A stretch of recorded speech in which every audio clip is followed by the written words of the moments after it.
Olá, amigos e amigas aqui da TV Humana. Hoje, aqui no programa Papo na Cidade, eu estou aqui com meu amigo Anderson Oliveira. O Anderson tem uma história bem interessante aí, que envolve um pouco aí de aventuras aí militares, tecnologia e ambiente acadêmico. Tá? Nós vamos conhecê-lo aqui hoje, vamos conversar um pouquinho aí sobre todos esses assuntos aqui e muito mais aqui. Muito obrigado aqui pela sua presença, Anderson. Eu que agradeço, professor. Obrigado. Comigo aí, vamos bater um papo aí bem descontraído.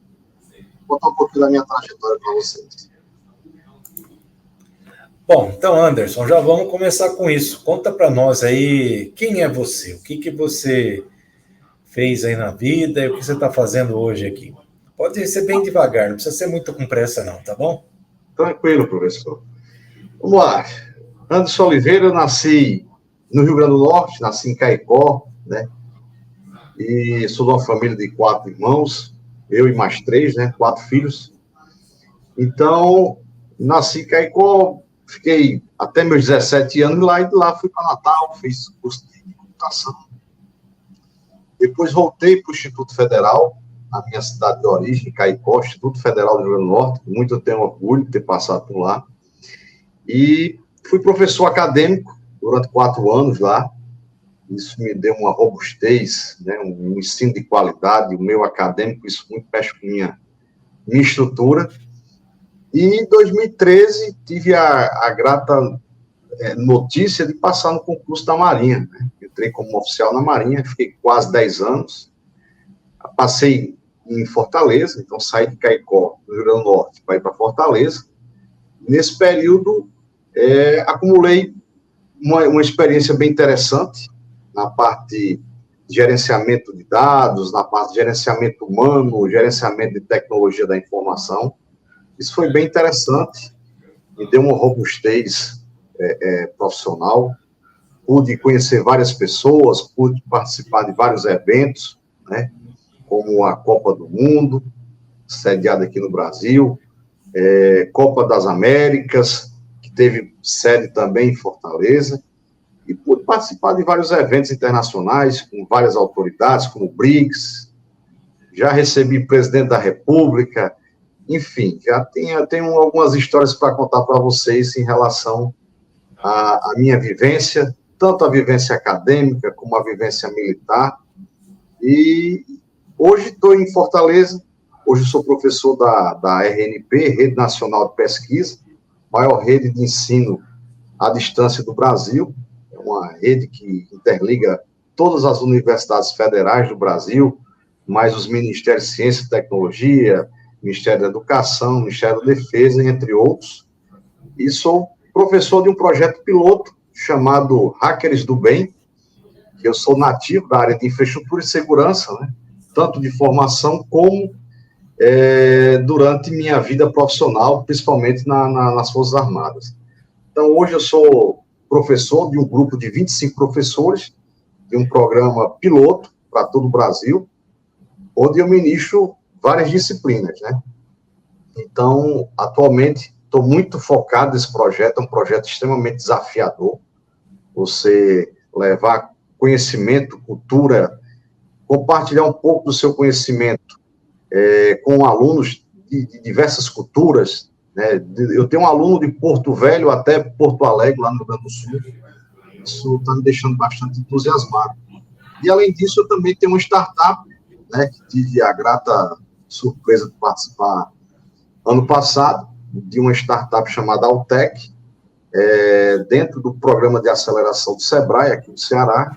Então, fui selecionado, tive como conhecer um pouco do mundo da startup, estou com a minha startup em fase de incubadora, provavelmente vai sair um EduTech, e é um novo desafio para 2024.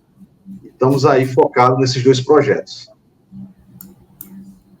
Poxa, bastante coisa aí, hein?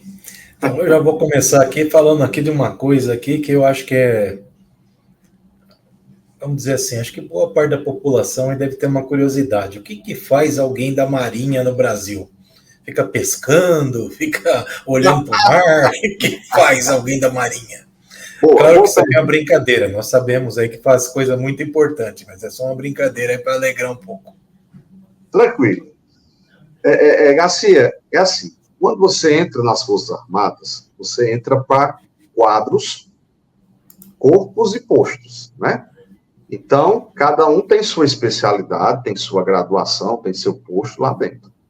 Quando você submete a um concurso público, tem, como em qualquer área, Tribunal de Justiça, enfim, tem as áreas. Tem aquelas áreas que são áreas incomuns e tem as áreas específicas. No caso, eu entrei na Marinha no quadro técnico.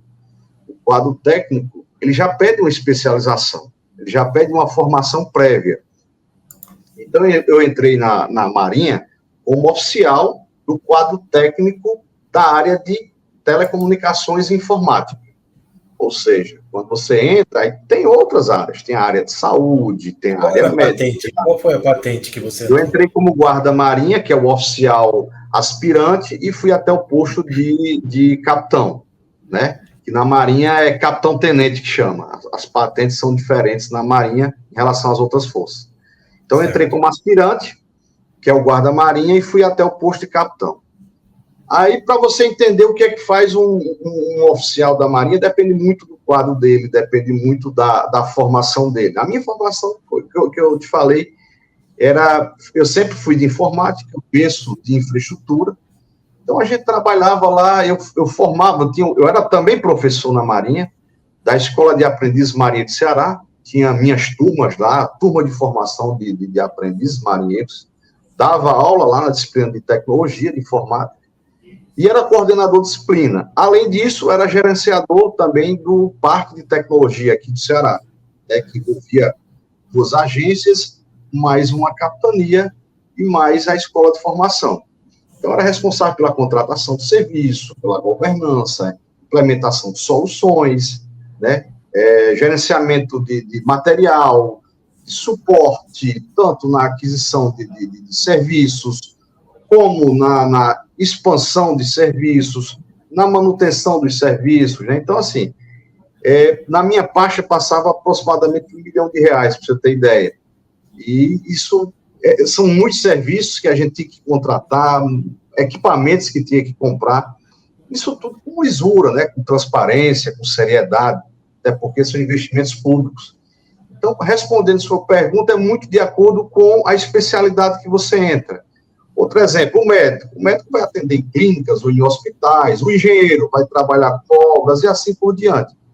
Então, assim, depende muito da formação, mas tem vários tipos de entradas, tem para vários cargos, várias funções, a minha especificamente foi para tecnologia. Falando um pouquinho da parte de gerenciamento de dados, eu era muito focado na parte de segurança, de cibersegurança, de gerenciamento de riscos, né? Da parte de Blue Team, que é a parte de defesa, monitoramento, a gente fazia exercícios frequentemente. Quando o presidente da República vinha para cá, tinha todo um cuidado de mapear a agenda dele, né? Quando tem eventos colaborativos de Copa do Mundo, Copa América, a gente fazia um trabalho juntamente com a BIM, com a Polícia Federal. Então, assim, minha área era bem interligada com os outros órgãos de segurança. A gente trabalhava muito com cybersecurity, né, que é uma pegada meio moderna, e é bem de acordo com sua especialidade, tá, Garcia? É bem de acordo com o que você tem de formação, ou que você pretende atingir. Aí daí você vê os editais e se enquadra dentro do melhor perfil. Mas é bem ativo, é uma rotina bem intensa, até porque o nível de exigência lá é totalmente diferente do meio civil, e a gente tem legislação própria, né? Então, assim, o nível de exigência era bem altíssimo, era muito elevado, a gente tinha que tirar leite de pedras, e o desafio foi enorme, me deu uma robustez muito grande. Eu imagino que tenha sido aí uma escola de vida muito intensa e muito gratificante. Sim. Aí o que te levou a entrar na Marinha? Qual foi sonho de criança? Foi uma necessidade? O que foi? Por incrível que pareça, Garcia, para entrar na Marinha hoje, na época, foi 2012 que eu fiz o concurso público, eu queria dar uma mudada, né? Eu estava no Instituto Federal, mas eu estava querendo respirar outros ares, sempre tive o sonho de morar em Fortaleza, isso desde criança. E minha mãe tinha um sonho, né? Que queria ver o filho na Marinha. Achava muito bonito aqueles desfiles, aquela coisa toda, e sempre ela dizia, eu queria que meu filho fosse ou da Marinha ou fosse diplomata. O diplomata eu vou ficar devendo. Mas da Marinha eu consegui realizar o sonho dela. E surgiu o edital na minha área, que era bem na parte de docência, na parte acadêmica. Eu achei interessante a proposta, ia me dar robustez no meio gerencial também, que até então eu não tinha essa experiência. Então, eu acho que o desafio foi esse, né? Novos ares, novos desafios, eu sempre fui movido a desafios, eu não gosto de me sentir numa zona de conforto, eu fico extremamente incomodado, e foi por aí, foi de enfrentar novos desafios, de querer conhecer lugares novos.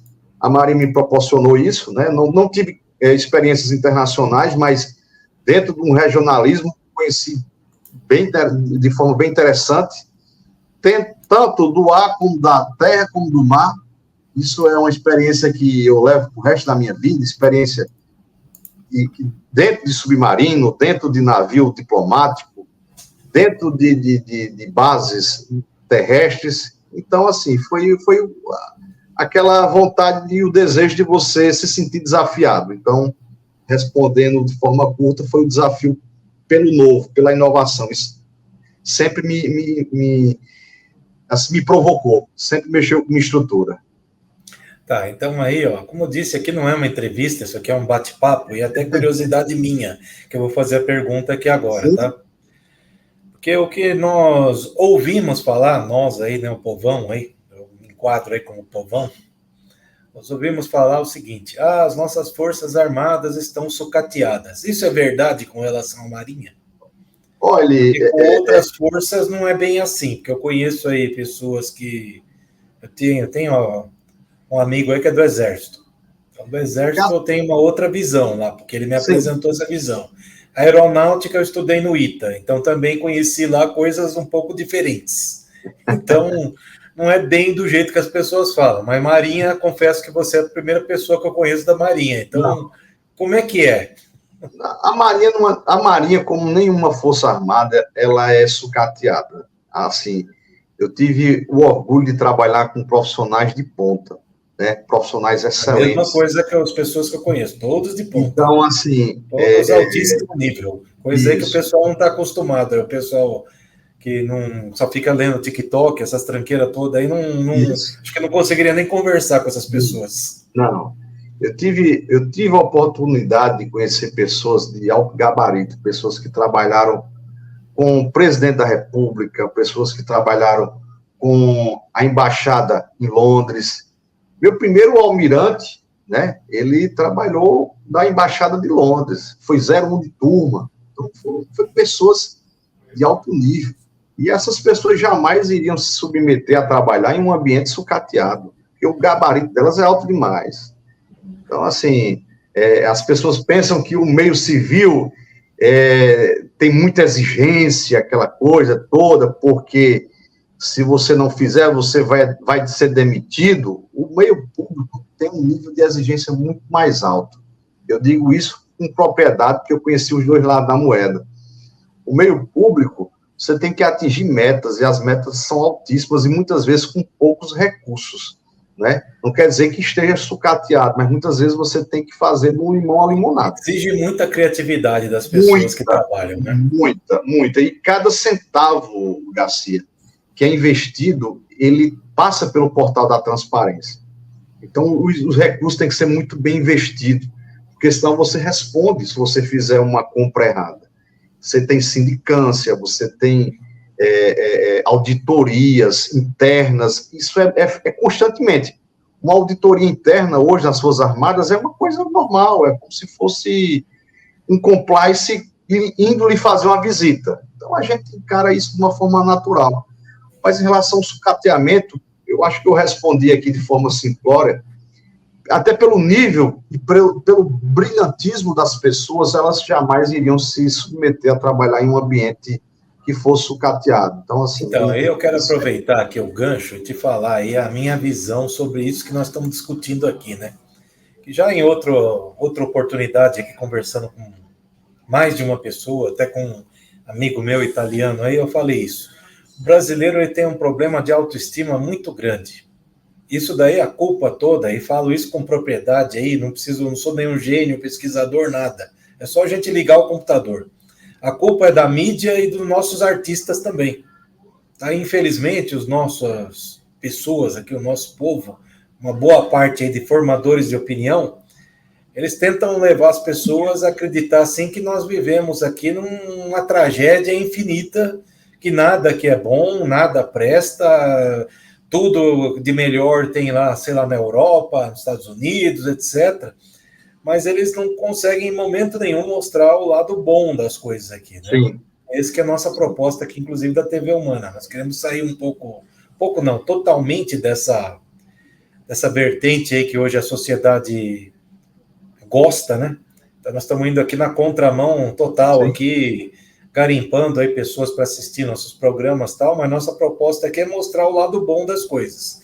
Então isso daí, quando alguém pega e fala aí que as Forças Armadas estão socateadas, eu provoquei você porque eu queria primeiro ouvir você. Para mim é um completo absurdo isso, e dói até o ouvido quando eu vejo alguém falar um negócio desse sem o menor conhecimento de nada. De saber, por exemplo, que em Taubaté nós temos lá a oficina dos helicópteros lá do Exército, que é uma das mais avançadas do mundo.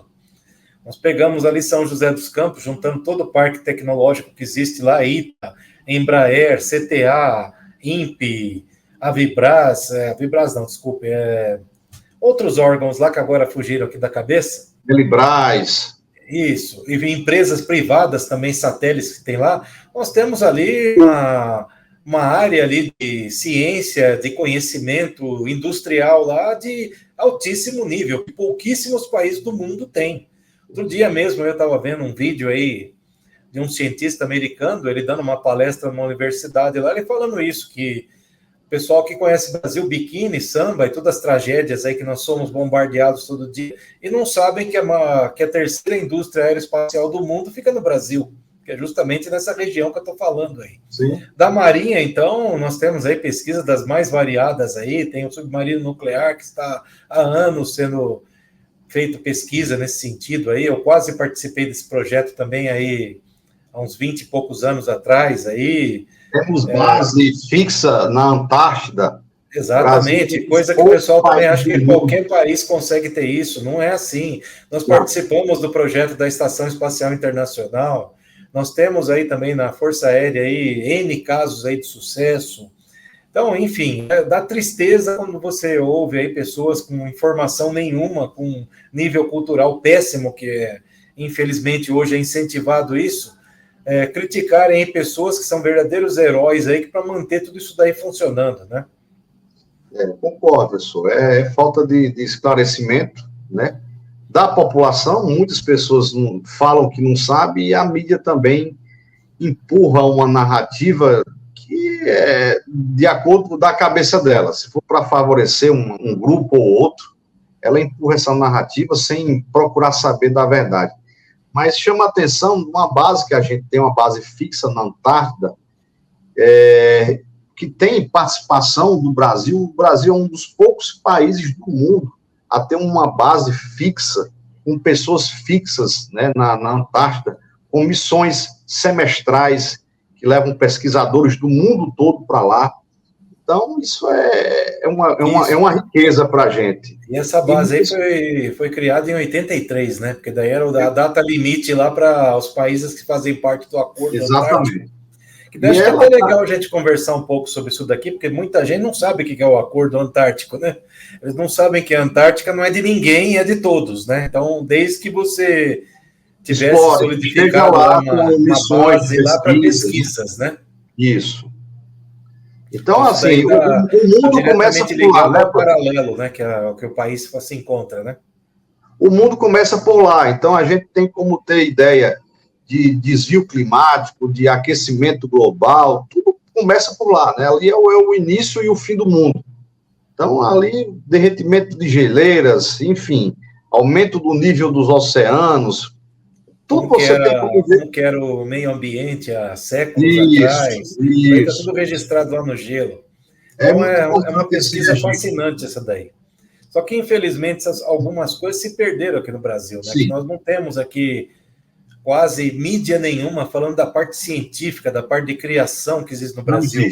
E aí nós temos aí, vamos falar aí bem claramente aí, né? Nós temos aí pessoas aí brilhantes em todas as áreas. Nós temos aí pessoas aí de arquitetura, de medicina, de computação, de negócios. Nós temos empresas aí hoje que são planetárias daqui do Brasil. Outro dia mesmo eu tive a grata surpresa de conhecer uma empresa que ela ainda é, de certa forma, considerada startup, mas ela já tem o serviço dela em 30 países. É uma empresa daqui de São Paulo, criada aqui, tá?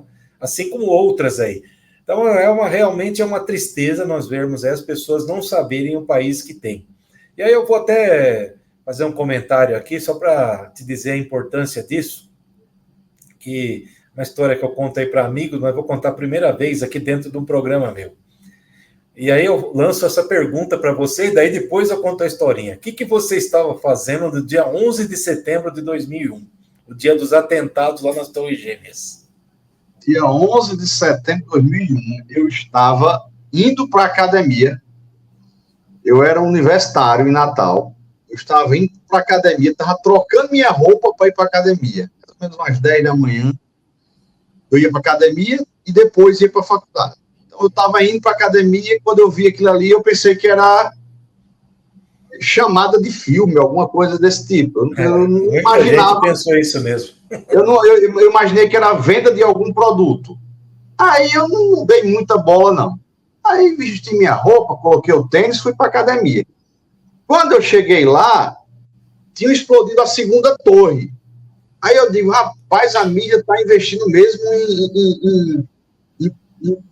em vídeo para vender esse produto. Mas depois eu vi que não era... Eu quero uma tragédia real e de proporções aí inimagináveis, né, na época. Isso, mas inicialmente eu pensei que era lançamento de um produto, de um vídeo, de um filme, de uma novela, alguma coisa desse tipo. Não levei muito a sério, não, certo? Confesso que aquilo ali... Mas eu estava nesse translado. Casa, academia, academia, casa. Não levei muito a sério, não. Foi uma coisa tão surreal, eu tive que aguardar aí uns 20 minutos, 30 minutos, para entender que era ao vivo. Mas estava nesse translado, professor. Casa, academia, academia, casa. Tá, então eu vou explicar para você, assim, né? Como eu disse, eu nunca comentei isso aqui em nenhum programa aqui nosso, eu vou comentar. Dia 11 de setembro de 2001, eu estava fazendo um curso dentro da IBM. A IBM, para quem não sabe, é uma empresa de tecnologia, uma das maiores do planeta, e a sede dela é aqui em São Paulo. Estava fazendo um curso lá de uma tecnologia, e esse curso era dado por duas pessoas. Uma era um nova-iorquino e outra um indiano. Esse curso era dado em inglês, também, inclusive para as pessoas aí saberem. Esse curso era uma turma bem limitada lá, eram só profissionais lá que já trabalhavam em produtos da IBM. Então, nós tínhamos umas 12 pessoas na sala. Aí, como que era a dinâmica desse curso aí? Quando um estava falando, o outro ficava lá sentado de apoio, lá trocando lá os slides lá do PowerPoint e ficava olhando para o computador lá, né? Então, num dado momento lá que estava o indiano falando conosco, o nova-iorquino estava sentado no computador lá, na frente do computador, aliás, olhando. E aí o que aconteceu? Num dado momento lá, por volta das 9 e pouco da manhã, ele chegou para o indiano e fez um gesto assim. O indiano foi lá, olhou para a tela assim. E aí, para quem não sabe, os indianos, eles têm uma pele assim, bem marrom, né? Cara, o indiano ficou branco, assustado. Olhou para a tela assim, olhou para nós assim, coffee break. Daí não era nem hora de coffee break ainda, né? Ainda demorar lá uma meia hora ainda para ter o coffee break. Bom, aí o que aconteceu? Aí nós ficamos assim, né, sem saber o que estava acontecendo. Alguns foram lá conversar com eles e outros saíram lá para a área de coffee break lá. Aí nisso que nós saímos na área de coffee break, nós vimos lá um tumulto lá, pessoas andando para lá e para cá na IBM e tal. Nós não éramos funcionários, nós éramos convidados lá, né? Aí paramos uma pessoa lá que estava andando para lá e para cá, lá chegamos para ele e falamos, cara, o que está acontecendo? Daí eu recebi a notícia do jeito que eu vou falar agora. Começou a Terceira Guerra Mundial. Assim que eu fiquei sabendo. Aí eu falei, mas como assim? Que os Estados Unidos está sendo atacado, está caindo um avião para tudo quanto é lado e tal. Não sabemos nada, né? Aí nisso daí, aí nós fomos lá na frente, um grupinho lá, fomos perguntar lá para os dois instrutores o que estava acontecendo. Eles mostraram na tela lá, daí tinha um vídeo lá ao vivo lá da CNN mostrando lá a fumaça saindo do prédio. E aí, na sequência, nós vimos lá ao vivo lá o segundo avião batendo no prédio lá e ficamos assim estupefados com aquilo lá, com aquele acontecimento, né? Bom, aí o nova-iorquino pegou e falou o seguinte pra gente, assim, com uma voz bem triste mesmo, chateado, muito abatido. Falou assim, ó, onde bateu o primeiro avião tinha um monte de amigos que trabalhavam ali. Com certeza todos morreram. Então, uma coisa assim, muito triste mesmo, e nós ficamos assim, perplexos. Daí falamos, o que vamos fazer agora, né? Você não vai ter mais aula, continua aqui, vai para casa. Aí todo mundo ligando lá para as famílias para ver se estava tudo bem, se não estava acontecendo nada, tal. Aí nisso daí nós ficamos lá sem saber muito o que fazer, ficamos lá conversando. E aí que entra onde eu realmente queria chegar. Duas fileiras atrás tinha uma pessoa lá que sentava lá, na época eu tinha 30 e poucos anos, ele devia ter uns 55. Bem cabelo branco, tal, igual eu aqui. Aí ele começou a conversar com a gente, e ele tinha um sotaque assim meio arrastado, ou seja, não falava português assim, sem sotaque, falava um sotaquezinho assim que dava para perceber que era estrangeiro.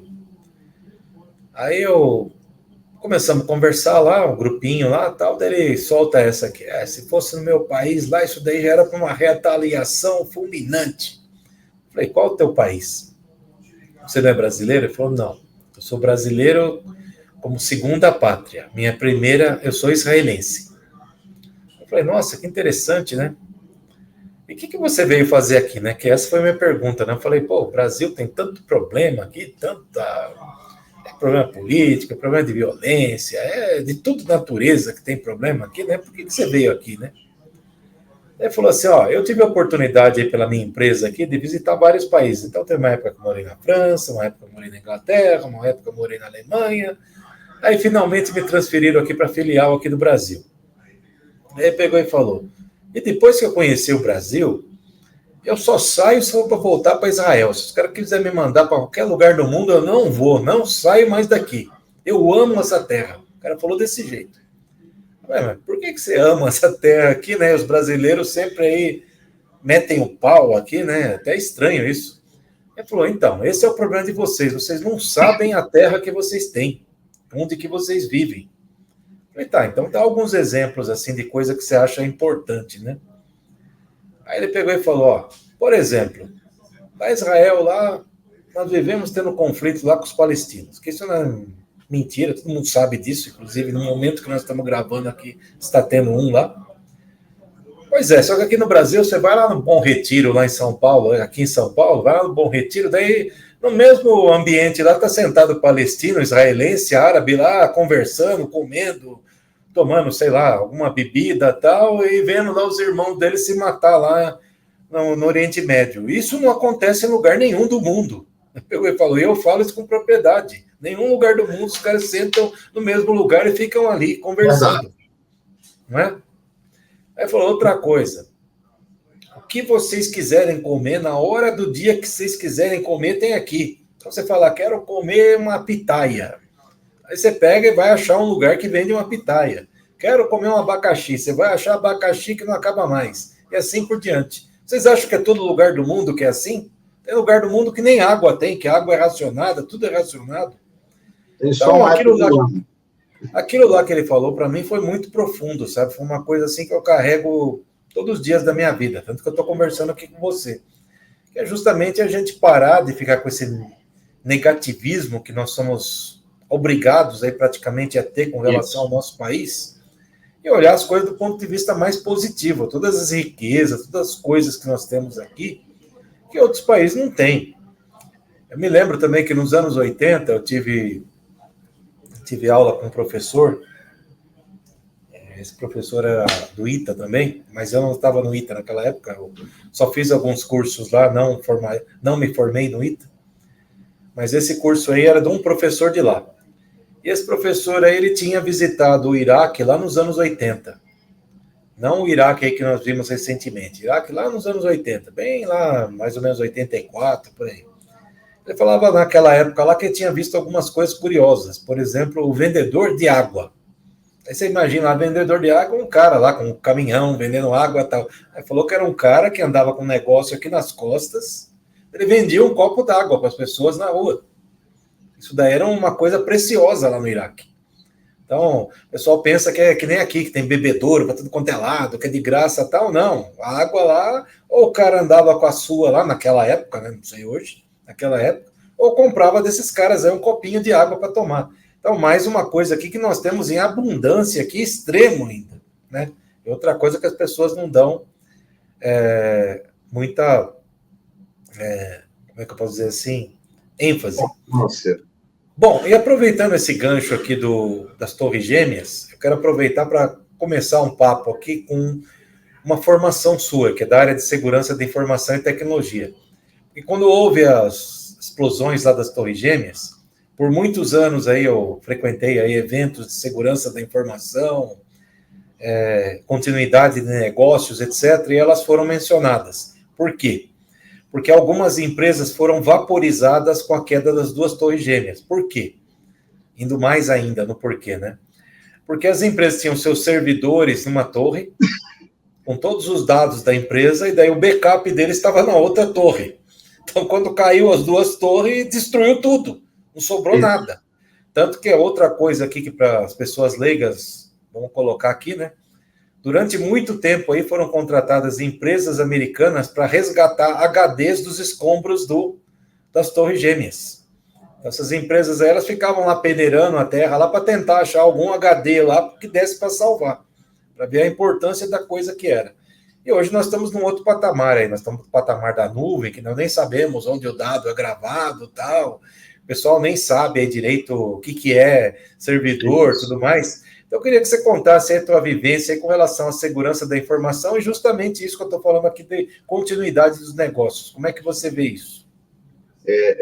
Professor, falar de segurança da informação é algo que está na vida da gente, né? O senhor falou aí, é algo que muitas vezes a gente só valoriza quando perde, né? Então, assim, minha vivência com tecnologia sempre foi voltada na área de segurança, né? Eu fui professor do Instituto Federal do Rio Grande do Norte. Lá eu ministrei algumas disciplinas, inclusive redes de computadores, que a gente já tinha uma vertente na parte de segurança. Mas desde 2013, quando eu entrei na Marinha, aí sim, aí a minha vivência ela foi tanto na parte acadêmica como na parte gerencial. A minha vivência lá é assim, trabalhar de segurança é algo que a gente tem que ter cuidado até no que a gente vai falar, né? Pela minha profissão e pelo que eu vivia lá, pelo que eu vi de dados, tem coisas que eu não posso levar ao público, né? Até por sigilo e para não atrapalhar o bom andamento das situações, a gente não fala muito de cases que aconteceram, né? É questão de segurança, até segurança minha mesmo. Porque quando você fala numa operação que tem apreensão de entorpecentes, esse tipo de coisa, já envolve uma polícia internacional, a BIM, etc, etc. Então, a gente não entra nesse detalhe. Mas em relação na parte de blue team, na parte de monitoramento, na parte de defesa, isso sim, as Forças Armadas hoje, ela tem um zelo muito grande em relação ao seu conteúdo, a informação que é trafegada, a integridade e a confidencialidade do que é conversado, do que é negociado, né? Aí vocês perguntam, e existe negociação nas Forças Armadas? Obviamente, se compra e se vende muito. Tem licitação, tem compras normais, cotidianas. Com certeza. E a gente vende o que é mais precioso, que é a soberania do país. Aí, para as pessoas entenderem, a Marinha hoje, ela é como se fosse a Polícia Rodoviária Federal das Águas. A gente trabalha também em patrulhamento Nos rios também, né? né? Rios aí grandes que tem. Isso, fiscalização de embarcações, né? Boa parte dos entorpecentes que chegam de forma internacional chega pelas águas. Então, assim, a gente trabalhava lá na parte de cibersegurança muito em cima de monitoramento de dados, de análise de dados, de mapeamento, né? Que é o famoso Blue Team hoje. Né? A gente, na época, lá, a gente tinha monitoramento de toda a estrutura aqui da costa do Ceará, certo? Então, a gente era bem em cima de monitoramento. Isso a gente começava a usar, já naquela época, inteligência através de câmeras, né, para inibir contrabando, para inibir furtos. Então, a gente trabalhava muito em relação à prevenção. A gente trabalhava muito na prevenção de dados, na prevenção de ativos. E eu trago isso muito para a minha raiz, sabe, professor? Eu não gosto de deixar que o bandido entre no meu ativo.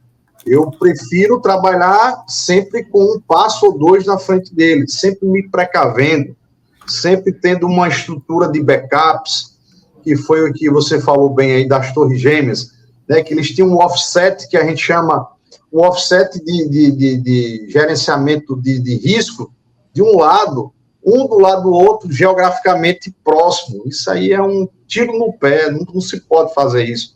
Dados gravados de forma em offset, que hoje praticamente os espelhamentos são em nuvens, dados em offset tem que ser em locais geograficamente distribuídos, distantes, para inibir ou para diminuir tipos de risco, como o que aconteceu agora no Rio Grande do Sul. Não dá para você fazer um backup de uma estrutura que está geograficamente próxima.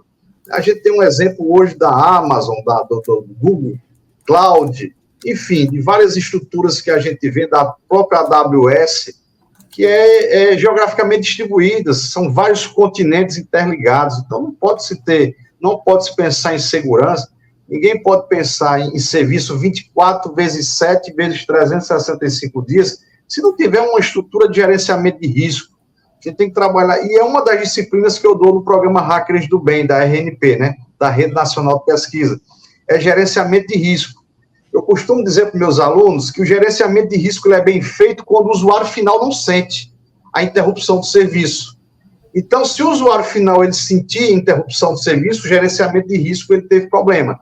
Tem que ser 24 vezes 7 vezes 365 dias por ano. O usuário final ele não pode sentir que teve interrupção, porque se ele sentir, ele já vai perceber que teve algum problema técnico, ele já coloca em xeque o ativo da empresa, já coloca em xeque o tipo de serviço, a disponibilidade. Então, eu gosto muito de falar com meus alunos isso em sala de aula, que é o gerenciamento de risco, né? E a interrupção de serviço tem que ser, no mínimo, no máximo, para mim, tem que ser 0,01%, que é, para mim, o SLA de excelência. Eu trabalho com disponibilidade de 99,98% de disponibilidade, que, para mim, é um padrão de excelência aceitável. Abaixo disso, eu já vou ter que chamar os fornecedores ou os parceiros para conversar. Deixa eu te perguntar uma coisa agora, Anderson.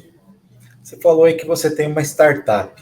Sim. Conta aí o que ela faz aí, porque eu não entendi muito bem aí. Eu acho que é importante você falar disso daí, porque uma das nossas propostas aqui da TV Humana é justamente incentivar que as pessoas sejam empreendedores. Porque uma das minhas bandeiras aí pessoais é tentar mostrar para as pessoas que esse modelo que nós temos aí de emprego, principalmente no Brasil, isso daqui é uma coisa fadada a total fracasso e desaparecimento aí muito em breve.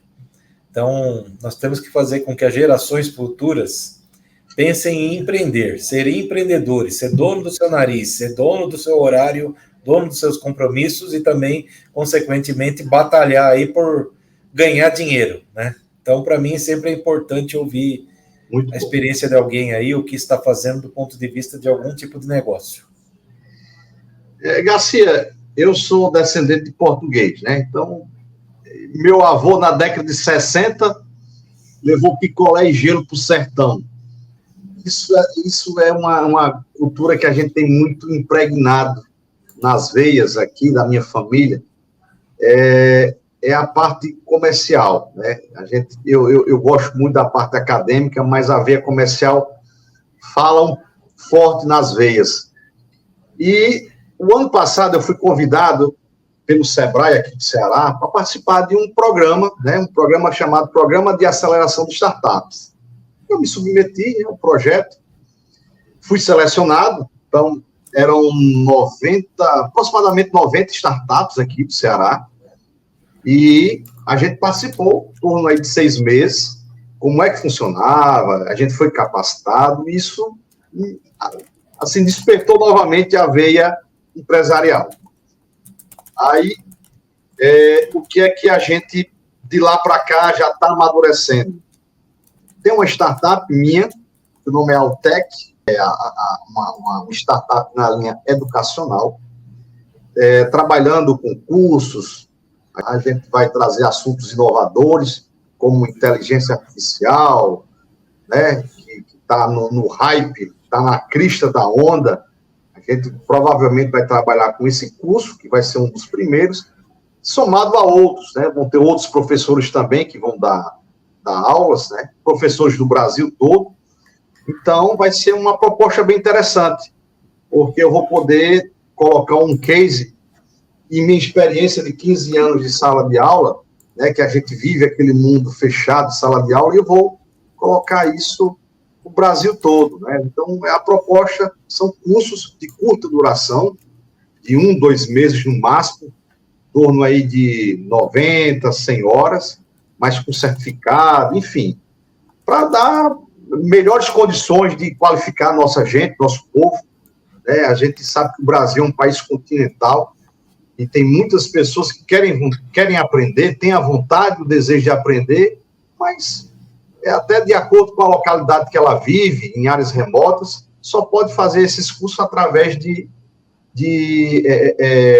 plataformas EAD. Então, esse é meu desafio, é levar a educação, minha expertise de sala de aula, de 15 anos, agora no meio digital, em plataformas educacionais.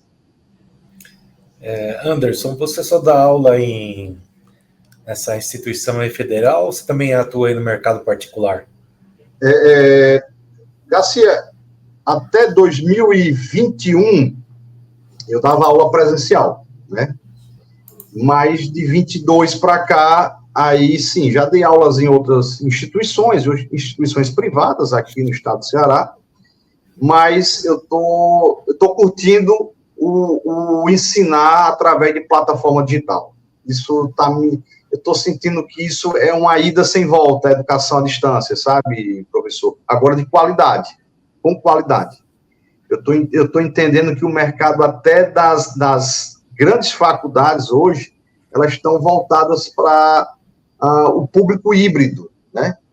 Então, elas querem o profissional perto ali, 1 vez, 2 vezes por semana, mas estão apostando muito em mecanismos digitais, até por diminuições de custos, por mobilidade urbana, etc. Mas, atualmente, eu estou focado no curso Hackers do Bem e focado também no projeto da startup. Mas, o Hackers do Bem, só para entender, é um curso livre, então? O Hackers do Bem é um curso da Escola Superior de Redes. É uma escola que é uma subsidiária do Ministério da Ciência e Tecnologia. Então, Hackers do Bem é um programa que tem aproximadamente aí 120, 130 mil alunos no Brasil todo, e eles vão passando por etapas. A cada vez que vai progredindo, vai afunilando, e hoje o Hackers do Bem tem aproximadamente 1.300 alunos espalhados no Brasil todo. Então, aí tem várias etapas. A gente está na parte fundamental, que depois tem especialização, depois tem os estágios, né? Os estágios dentro das universidades de cada estado. Então, é um projeto extremamente desafiador, né? Que a gente leva a parte de cibersegurança para o Brasil todo. Tem aluno meu que estava em Porto Alegre assistindo as aulas na casa de parentes, porque a sua casa tinha sido invadida pelas águas, mas o curso estava tocando do mesmo jeito. Então, é esse o desafio. Então, essa questão que você está levantando aí de cursos EAD, assim, aqui no Brasil também, aqui as pessoas têm mania de achar que o mundo é assim do jeito que é hoje, que sempre foi assim, ou que antigamente não tinha nada, que só agora tem, né? Então, assim, ó, pegando aí um gancho aí, o Brasil é um país aí que já está acostumado com curso EAD, né, na verdade. Sim. E isso de muitos anos, desde os anos, sei lá, talvez 50. 80, 70, por aí. A única coisa que acontece é que naquela época não existia computador disponível para todo mundo. Exatamente. Existiam aqui no Brasil 2 institutos, né, de educação principais, que eles fizeram a questão aí de, como é que se diz aí, popularizar aí os cursos à distância, que era o Instituto Universal Brasileiro e o Instituto Monitor. Eu mesmo cheguei a fazer um curso lá de eletrônica digital no Instituto Universal Brasileiro. Mas era a febre do momento. Eu fiz mais para entender mais sobre microcontroladores, porque eu estudei eletrônica, tinha aprendido lá eletrônica digital de uma forma bem genérica, mas eu queria aprender um pouco mais de microcontroladores na época, então eu fiz esse curso. É o que aconteceu aí, né, que ao longo dos anos aí eu participei de certa forma disso, porque eu também já fui aí diretor de universidade e tal, e na época que eu fui ainda estava começando esse movimento aqui de ensino à distância, e naquela época, inclusive, existiam aí várias plataformas aí, Microsoft queria lançar, daí outro também queria, e francamente hoje eu não estou mais focado em ambiente educacional, não sei dizer se essas empresas continuam nessas vibes aí, mas eu sei que uma delas que existiu lá, começou aí há 20 e poucos anos atrás, aí hoje é a líder absoluta nesse segmento aí, que é a plataforma Moodle, e é open source, né? Sim. Vocês usam Moodle aí com os teus materiais aí? Como é que funciona? Professor, a nossa plataforma é uma plataforma que é diferente da Moodle, né? Porque a gente sabe que a linha open source, por ser gratuita, ela tem muitas vezes suas limitações. Então, a gente usa uma plataforma chamada Tools, né? Que ela é muito parecida com a plataforma da Netflix. Certo? Mas é só questão de estética, de visibilidade, ela se comporta melhor em ambientes com dispositivos móveis, né? Tablets, notebooks e Android para celulares, mas é só pela estética mesmo, mas ela segue as mesmas funcionalidades da plataforma Moodle, que, com todo respeito, é uma excelente plataforma. Eu só citei isso aqui, mas até para as pessoas saberem aí que nesse mundo de EAD são pouquíssimas plataformas que tem, não existe muita concorrência, ou o pessoal opta por uma que já existe, ou por outra, e assim vai. E nessa questão aí de open source, né, acho que valia a pena nós explicarmos aí o que é isso. Sim. Tem muitas pessoas que não sabem direito o que é isso, tá? Então, open source, o que é? É você criar softwares que qualquer um pode usar sem pagar uma licença. Daí alguém aí mais leigo vai falar assim, mas para que o cara vai fazer um negócio desse, né? Fazer um negócio de graça. O negócio é fazer para vender e tal, né? Porque tem gente que pensa assim. Pois é, então vamos explicar aí um pouco mais sobre isso, né? E me ajude aí, porque como eu falei, isso aqui é um papo... O senhor falou, eu tenho mania de chamar de senhor, mas você falou brilhantemente. A linha open source, a linha open, vem do inglês, soluções open, livres, abertas, né? Então, sim, a linha open source hoje, ela não se ganha dinheiro na venda, ela se ganha dinheiro na distribuição, no pós-venda, no suporte, nas atualizações. Então, são soluções livres que a gente coloca, livres de pagamento na sua aquisição, né? Mas são tão bons quanto as privadas. Então, quando a gente fala uma solução open source, para ficar bem na cara, assim, bem no cérebro, na mente dos nossos telespectadores, o open source é o Android, o open source é o Linux, né? O nosso o Android... WordPress, que é usado aí para fazer site. Isso. Então, assim, Inclusive, não se ganha dinheiro comprando o Linux. Uma empresa hoje não ganha dinheiro comprando um Linux. Ela vai pagar no suporte, ela vai pagar no pós-venda, na distribuição, na customização. Porque se você comprar softwares pagos, tem regras que têm as suas exceções. Óbvio que softwares pagos vão ter as customizações também. Mas o padrão de softwares pagos, eles lhe entregarem um produto pronto. Você vai usar ele pronto, aquele produto de prateleira. Já diferente, o open source já tem outra proposta. Ele lhe entrega o produto e você pode customizar. Tá? Então, assim, essas customizações é onde gera a receita das distribuições. E depois das customizações, gera as manutenções e assim por diante. Então, o open source eu vou comprar e eu não vou precisar fazer nenhuma customização, eu não vou precisar fazer nenhum tipo de adaptação, tá ótimo para você. Tá? Então, assim, a diferença é que você recebe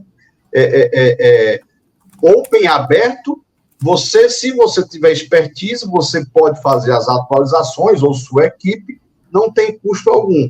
E o outro é de prateleira, ele entrega, você tem que comprar, e muitas vezes o valor é muito alto, e ainda pagar pelas atualizações, ainda pagar pela distribuição, ainda pagar pelas licenças. Então, meio que o Open lhe livra de alguns custos operacionais. Além disso, o Open também ele é muito indicado aí para pessoas, indicado não, né? Na verdade é uma estratégia, né, da pessoa, mostrar o conhecimento dela. Daí, de repente, o cara é recém-formado na universidade, mas um excelente programador, aí, um excelente analista. Nós temos pessoas assim. Isso. Só que o mercado não olha dessa forma. O mercado olha, você é recém-formado. Aí a pessoa pega e desenvolve um software sem custo nenhum, coloca no mercado e o nome dele começa a circular aí. Quem é que fez isso? Foi fulano. Pô, mas fulano, o cara mal se formou na faculdade? Pois é, mas o cara sabe fazer. Então é uma forma também de ter um currículo ativo. Melhor currículo do mundo para quem é da área de TI. Mostrar alguma coisa já funcionando. Né? Isso. E, professor, só pegando um gancho sobre o que você falou aí, que eu acho bem interessante. A gente está vivendo um mundo hoje, que eu digo até para meus alunos, que é o mundo da inteligência artificial. Inteligência artificial, muito se fala, pouco se sabe. Quanto mais se fala, menos sabe. Né? Eu tive o privilégio de estar semana passada com o Arthur Igreja, que para mim é uma das pessoas que trabalham isso no Brasil de forma mais séria. E a gente trocou uma experiência em relação a isso. Então, assim, eu vejo hoje as pessoas falarem muito sobre inteligência artificial, sobre inovação tecnológica, mas isso está parecendo que existe um termo chamado hype da onda, hype da crista da onda, é a palavra do momento, é falar sobre inteligência artificial, mas poucas pessoas sabem o que é aquilo. Né? Então, eu falo muito em sala de aula que inteligência artificial não é você pegar uma ferramenta no chat GPT ou em outra ferramenta, no Bard, qualquer outra, e fazer uma figurinha, fazer uma edição de um vídeo. Inteligência artificial vai muito além disso. Com certeza. Provavelmente a gente está vendo só a pontinha do iceberg. Provavelmente a gente está vendo alguma coisinha que está começando a ser aflorada agora. Né? A gente vai ver muitas coisas e provavelmente vai ser uma dos meus temas que eu vou abordar em relação aos cursos iniciais na plataforma. Montar a sua própria inteligência artificial, né? Trabalhar ali, montando o seu próprio robô, capturando imagens, tratando imagens, enfim, trabalhar bem em relação a isso. A gente sabe que o agronegócio no Brasil é um setor gigante que movimenta muitas pessoas, que movimentam riqueza nesse país. É um setor que investe muito em tecnologia. A nossa tecnologia hoje é 01 de ponta no mundo em relação a agronegócio. É um setor que demanda muito investimento, né? Já imaginou, professor, você catalogar a sua safra por sementes que ainda vão ser cultivadas, você tem uma ideia, uma visibilidade de quanto aquilo vai dar de retorno, de plantio, de qualidade, analisando só pelas sementes. Então, é um mercado que está em constante expansão, que demanda muito investimento em pesquisa hoje no Brasil. E estou focado muito nisso, demandando muito tempo e investimento em relação a estudo de inteligência artificial hoje. Estou terminando, com a graça de Deus, minha 4ª pós-graduação em inteligência artificial, e é uma área que me chama muita atenção, tá? É a parte de inovação tecnológica, e provavelmente eu vou dar bastante ênfase na plataforma, em cursos voltados para inteligência artificial, principalmente na área do agronegócio. Eu acho que é um setor bastante promissor, que vai gerar muita demanda de alunos e outros, né? Tem a parte empresarial também, que a gente sabe que o nosso país é muito carente de informação de qualidade. Tem muito hoje, digamos, conteúdo poluído na internet. E pegando o gancho do que o senhor falou anteriormente, educação à distância no Brasil, ela começou, sei lá, desde a década de 50, com rádio, né? Foi dando para a TV. Hoje ela só mudou o mecanismo, só mudou que hoje é pela plataforma de internet, mas inteligência, educação à distância, ela sempre esteve presente na vida da gente. Anderson, como a gente aqui uma TV, né? Nós temos aí tempo, então nosso tempo aqui se encerrou por hoje, mas eu acho que a gente tem muita coisa legal aí, então eu acho que cabe aí num momento futuro aí nós marcarmos um outro bate-papo aí, até para atualizar todo mundo, aí, até falar um pouco mais sobre inteligência artificial. Nós temos aqui também, aqui na TV Humana, nós temos aí um programa aí nosso aqui de inteligência artificial, chama programar.ia. Então você pode, de repente, participar nesse programa aí para falar alguma coisa também relacionada aí à sua área, tá? E como você falou, aqui na TV Humana, você tem aí seu programa também, o Tech Vision aí, que é um programa aí onde você fala de inovação, tecnologia e tudo mais. Sim. Então, é assim, estamos encerrando aqui o nosso programa de hoje aqui. Agradeço para quem nos assistiu aqui, agradeço sua presença aqui também, tá? E para você que nos assiste, eu espero você no próximo programa Papo na Cidade, aqui na TV Humana, tá bom? Muito obrigado novamente, Anderson, e até o próximo programa para vocês aí.